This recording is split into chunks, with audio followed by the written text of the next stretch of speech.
మన ఆంధ్ర రాష్ట్రంలో గత నెలల కాలం నుంచి చాలా వరకు అరెస్టులు జరుగుతున్నాయి. మొన్న రీసెంట్ గా అరెస్ట్ అయిన వాళ్ళు పోసాని మురళీకృష్ణ గారు.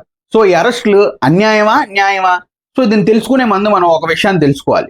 ఏదైనా పొలిటికల్ పార్టీ లేకపోతే ఎవరైనా లీడరు దేనికోసం మాట్లాడాలంటే సమాజ హితం కోసం మాట్లాడాలి, లేకపోతే స్టేట్ అభ్యున్నతి కోసం మాట్లాడాలి. ఎవరైతే ఇలాగా వేరే వాళ్ళ మీద నోరు పారేసుకోవడం, బూతులు తిట్టడం, లేకపోతే ఇంకొకరిని విమర్శించడం, ఇలాంటి పనులు ఏవైనా చేస్తున్నారో వాళ్ళ మీద స్టేట్ ఏదైతే గవర్నమెంట్ ఉందో యాక్షన్ తీసుకునే అధికారం ఉంది. ఇలా యాక్షన్ తీసుకుంటే ఎవరైతే నిజమైన పొలిటికల్ లీడర్స్ ఉన్నారో, నిజమైన రాజకీయం చేసే వ్యక్తులు ఉన్నారో వాళ్ళు పైకొచ్చే ఆస్కారం ఉంటుంది. ఇలాగ ఎవరైతే బాగా తప్పుగా రాజకీయం చేస్తున్నారో వాళ్ళు కిందకి వెళ్ళే అవకాశం ఉంటుంది. సో స్టేట్ ఇలా చేయడం చాలా వరకు మంచిది. అక్రాస్ ద లైన్స్ ఇవన్నీ చెయ్యాలి. సో ఇలా ఎవరైతే సమాజ హితం కోసం మాట్లాడరో అలాంటి లీడర్స్ ని నిజంగా ఇలా శిక్షించాలా లేదా? సో మీ కమెంట్స్ లో తెలియజేయండి. Thank you.